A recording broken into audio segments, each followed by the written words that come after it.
Përmbledhja e ngjarjeve kryesore të ditës në Radio 7. Kandidati i vlen për kryetari i komunës Tetovës, Bilal Kasami, vijon me raundin e dytë të fushatës për zgjedhjen e kreut të komunës. Vlerësojmë që do të jetë për të konfirmuar fitoren binse të raundit të parë. Tani më ne besojmë që edhe ata pak qytetarë të cilët nuk arritëm të bindim se opsioni jonë është më i mirë. Para mbështetësve Kasami u zotua se do të vazhdojnë me projektet për zhvillimin e Tetovës. Unë besoj që tani do të jetë më lehtë sepse shumica dërmuese tetovarëve veç më vendosën në raundin e parë që ne të vazhdojmë edhe 4 vite për të shërbyer në Tetovë, për të vazhduar realizimin e projekteve në të mirë të Tetovës. Ishte Bilal Kasami, kryetari i komunës Tetovës. Alianca për shqiptarët Arben të Arvarit, pjesë e Aleancës Kombëtare për Integrim, mblodhi në Tetovë kryesinë qendrore bashkë me kryetarët e degëve për të analizuar rezultatin e zgjedhjeve. Opozita hodhi dyshime se në 2 komunat, ku fitoni bindshëm kandidatët e Aleancës për shqiptarët, ka pasur bojkot të organizuar. Realisht aty kemi dyshime se ka pas një organizim ndërmjet partive të pushtetit, por edhe në qoftë se merrni numrin e votave, listat nuk janë të pastruara, në krahas me lista që ishin paraprake. Kemi një pjesë të madhe të popullatës e cila është në mërgat, kështu që në Gostivar nëse nuk gaboj diku për 21 vota, nuk u arrit cenzusi. Në 4 komuna në Maqedoni nuk është arritur minimumi i mjaftueshëm i pjesëmarrjes prej 33.3%, duke çuar në përsëritje të zgjedhjeve. Në këto komuna zgjedhjet do të mbahen deri në 60 ditë nga data e shpalljes së rezultateve përfundimtare. Komisioni Shtetëror i Zgjedhjeve në Maqedoninë e Veriut konfirmoi se zgjedhjet për kryetar komune në raundin e parë u përmbyllën në 33 komuna, ndërsa në 11 të tjera duhet të veprohet brenda 72 orësh në komision ose në gjykatën administrative. Gjithsej janë dorëzuar 57 ankesa për vend votime të ndryshme në Araçin, Bogdanci, Bosillov, Butel, Veles, Gazibab, Krivokashtan, Prilep, Resnjë, Çajir dhe Çash. 37 prej tyre kanë të bëjnë me procedurën e konstatimit dhe llogaritjes së rezultateve nga votimi, ndërsa 20 për procedurën e votimit, ndërkohë janë dorëzuar ankesa edhe ndaj 17 listave për këshilltar. Integrimi në Bashkimin Evropian ishte kryefjale në takimet e kryeministrit të Maqedonisë së Veriut Istria Mickovski me liderët e Unionit në Londër. Pas takimeve me ministrin francez për Europën, kryeministri vlerëson se Bashkimi Evropian dhe fshinj lindor duhet i japin garancinë në pjesën e respektimit të së drejtës ndërkombëtare, respektimit të institucioneve europiane, siç është gjykata për të drejtat e njerëzit, integrimin e komunitetit maqedonas brenda Këshillit Ministror për pakicat tek fshinji lindor e kështu me radhë. Këto nuk janë kushte shtesë. Kjo do të thotë partneritet, kjo do të thotë marrëdhënie e mirë fshinjësore, tha kryeministri Mickovski. Ndërsa në emër të Bashkimit Evropian, përfaqësuesi i lartë për politikë të jashtme Kaja Kallas apelon se dera për anëtarësim është e hapur. Opozita maqedonase kërkon sqarime nga kryeministri Mickovski nëse ka pranuar marrëveshje për pranimin e migrantëve dhe hapjen e kampeve të refugjatëve me Britaninë e Madhe. Përmes dhënëses Bogdanka Kuzevska, socialdemokratët vlerësojnë se mungesa e informacionit zyrtar dhe refuzimi i Mickovskit për t'u përgjigjur mediave britanike tregon për fshehje të qëllimshme të kësaj çështje strategjike. Për shkak se qeveria jon pothuajse gjithë vitin ka negociuar këtë lloj huazh dhe investimesh, ka njoftuar një kredi prej 7 miliardë eurosh nga Britania. Mickovski nuk mund të fshihet dhe duhet të përgjigjet qartë se çfarë është diskutuar mbi temën e migrantëve. Rajoni. Kolegji i posaçëm i apelimit shkarkon prokurorën e Tiranës Mirela Zavalani. Shkaku bë deklarimi i pamjaftueshëm i pasurisë dhe cënimi besimit publikut. Vendimi u mor pas ankimimit të komisionerit publik kundër vendimit të komisionit pavarur të kualifikimit marrë më datë 15 qershor 2023. Gjatë paraqitjes së përfundimeve thuhet se subjekti i rivlerësimit Mirela Zavalani nuk arriti të provojë të kundërtën e shkaqeve të ankimimit për kriterin e vlerësimit pasurisë. Sipas Xholit, deklarimet e Zavalanit janë të paqarta dhe të pasakta në raport me aktet të dosjes duke bërë deklarimin e saj të pabesueshëm dhe kontradiktor. 6 kilometrat e para të superstradës Tiranë-Durrës do të rihapen për qarkullim në fund të vitit 2025. Kryeministri Edi Rama tha se punimet në fazat e para për zgjerimin e aksit me 2 korsi kanë përparuar ndjeshëm. Hapja e tyre do të lehtësojë lëvizjen e automjeteve si do t'i jap kryeqytetit një hyrje dinjitoze. Po vjohet gjithashtu dhe elementet e tjerë të projektit për të plotësuar të gjithë këtë vepër kaq të shumë pritur, shkruan kryeministri Edi Rama. Rregullat e reja për qarkullim në Shqipëri të monopatinave elektrike ishin në thelb të takimit të ministres së punëve të brendshme Albana Koçiu me institucionet kryesore që luajnë rol kyç në sigurinë rrugore për hartimin e kuadrit ligjor. Koçiu vuri në dukje në një postim në rrjetet sociale se pezullimi i lëvizjes me monopatina elektrike erdhi si masë e nevojshme për të garantuar sigurinë e qytetarëve deri në krijimin e një kuadri të qartë ligjor që rregullon përdorimin e tyre. Synohet hartimi i rregullave të reja që do të përcaktojnë standardet teknike të mjeteve, rregullat e qarkullimit dhe zonat e lejuara. Kreu i Komisionit Qendror të Zgjedhjeve në Shqipëri, Lirian Celibashi, ka reaguar pas publikimit të raportit përfundimtar të OSBE-ut me zgjedhjet parlamentare të 11 majit. Ai cilësoi raportin si një dokument të rëndësishëm për forcimin e integritetit zgjedhor në vend. Në rrjetet sociale, Celibashi theksoi se raporti i ODIHR-it duhet të shërbejë si një udhërfyes për të gjithë aktorët politik dhe institucional.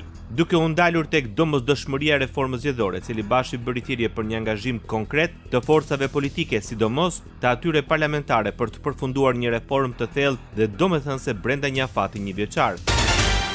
Shqipëria dhe Izraeli mbeten partnerë të vendosur në përpjekjen për paqe, zhvillim dhe bashkëpunim ndërmjet kombeve tona. Mesazhi vjen gjatë vizitës së ministres së punëve të jashtme të Shqipërisë Elisa Spiropali në Izrael. Gjatë vizitës zyrtare ajo takua me ministrin e jashtëm Gideon Saar. Me këtë rast, kryediplomatët rikonfirmuan miqësinë e qëndrueshme që lidh Shqipërinë dhe Izraelin, një marrëdhënie ndërtuar mbi një respekt të ndërsjellë, kujtesë historike dhe vizion të përbashkët për të ardhmen. Ndërsa në takimin me kryetarin e Kuvendit të Izraelit, Amir Ohana, u theksua nevoja për fuqizimin e marrëdhënieve parlamentare mes dy kuvendeve. Ministri Spiropali vizitoi dhe qendrën përkujtimore të Holokaustit Yad Vashem, ku dokumentua përndjekja dhe vrasja e 6 milion hebrejve gjatë luftës së dytë botërore. Radio 7, zëri pozitiv i qytetit.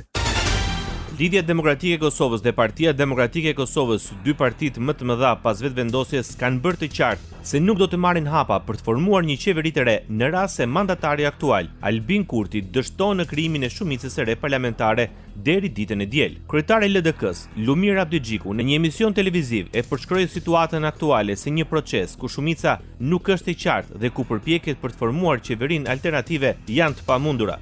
Me gjeneratën e tanishme politike, letrat janë të hapura dhe para së gjithash nuk ekziston një politik nën tavolinë e një politik publike. Le të mësohemi pra me një gjendje të re të jetës politike në Kosovë, me një skemë të re politike në Kosovë, ku fjala e dhënë ka peshë. Ndërkohë që nënkryetaria e PDK-s dhe deputetja Vlora Çitaku bëri të ditur se krijimi i një qeverie nga opozita nuk është opsion aktual dhe se vendi duhet të shkojë drejt zgjedhjeve të reja.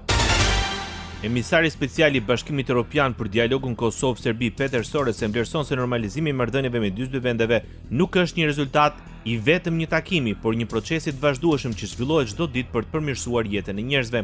Në lidhje me marrëdhëniet midis udhëheqësve institucional, të cilat ishin gjithashtu të tensionuara gjatë paraqitjes së fundit të përbashkët të presidentes Kosovës Vjosa Osmani dhe homologut të saj serb Aleksandar Vučić në samitin e procesit Brdo-Briunit në Durrës në 6 tetor, Sorensen theksoi se Bashkimi Evropian pret që udhëheqësit në rajon të tregojnë angazhim konstruktiv.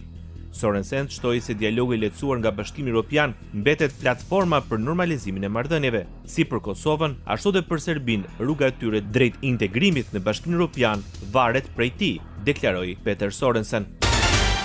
Presidentja e Kosovës Vjosa Osmani akuzoi Serbinë se është dora e zgjatur e Rusisë dhe që vazhdimisht po tenton të dëmtojë sovranitetin e Republikës Kosovës. Në një diskutim në Universitetin Juridik në Gjermani, Osmani tha se në vazhdimsi bëhen dezinformata vetëm për të dëmtuar demokracinë.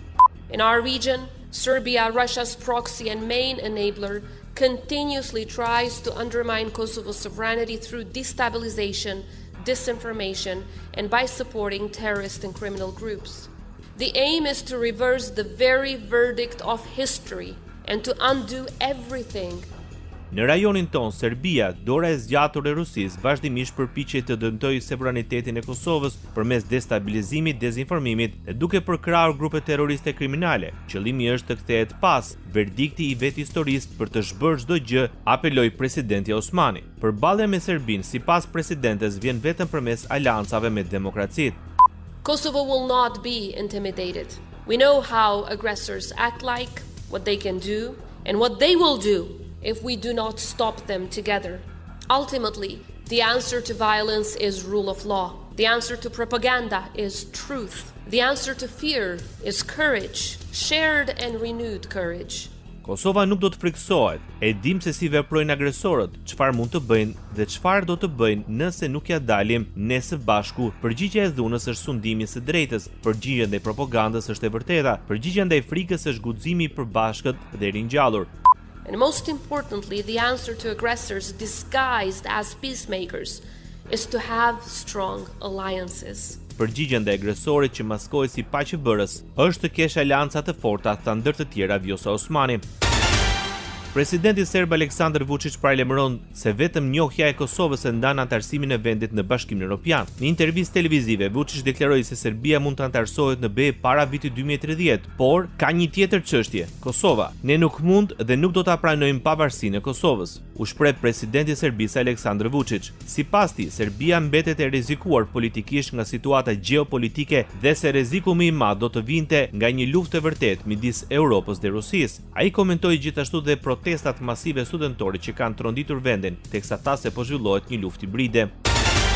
Një delegacion i shqiptarëve të luginës Preshevës i udhëhequr nga deputeti Shaib Kamberi i drejtojnë Shteteve të Bashkuara të Amerikës për të shprehur shqetësimin mbi gjendjen e shqiptarëve në Preshev, Bujanoc dhe Medveq. Kamberi nënvizon se diskriminimi sistematik, militarizimi i zonës dhe pasifizimi i adresave po rrezikojnë ekzistencën e tyre politike dhe shoqërore në Serbi. Ai ka kërkuar angazhim më intensiv të SBA-s në mbrojtje të drejtave të shqiptarëve përmes monitorimit të situatës dhe mbështetjes institucionale, duke shtuar se të njëjta standarde që Serbia për serbët në Kosovë duhet të zbatohen dhe për shqiptarët në Serbi. Sport. Fitore historike e Shkëndijës. Tetovarët fituan 3 pikët e para në garat e Conference Ligës pasi mundën 1-0 skuadrën irlandeze Shelburne me autogol nga Patrick Barrett. Në kohën shtesë ishte Ronald Webster që godet ashpër në zonë, ndërsa Patrick Barnett drejtoi topin në rjetën e Shelburne-it. Back with Webster and it's in, an own goal and Shkëndija just might have won it. Shkëndija e Tetovës u bë skuadra e parë që shënoi fitore, por dhe 3 pikë në garat europiane në fazën e garave në grupe. Ndeshja e radhës do të jetë ndaj Vardarit të 27 tetor në Tetov. Për trajnerin e Shkëndijës Tetovës jeton Beqiri. Fitoria përballë irlandezëve ishte e rëndësishme në kushtet kur dhe ekipi nuk ishte në formën maksimale. Duhet potencoj që e rëndësishme shumë në këtë moment është që ndonjëherë edhe kur ekipi nuk shprehet mirë, edhe kur nuk jemi në formën maksimale të marrim 3 pikët që sipas mendimit tim sot fati ishte në anën tonë, fati na ndoqi neve dhe mbi të gjitha e rëndësishme është fitore. Nuk munguan dhe kritikat ndaj performancës së tetovarëve, ndërsa pati vlerësime për kundërshtarin.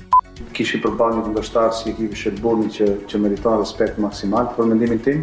Është ekip shumë fizik, janë shumë më të freskët në aspektin fizik, por mbi të gjitha në fund ndeshjes është rëndësishme fitoria. Pajtohem plotësisht edhe një herë dhe përsërish edhe në pyetjen tuaj. Ishin me fat, por besoj që fati ndonjëherë i ndjek ato të cilët e kërkojnë më shumë. Ishte jeton Beqiri. Ndoqët edicionin informativ të lajmeve në Radio 7, zëri pozitiv i qytetit.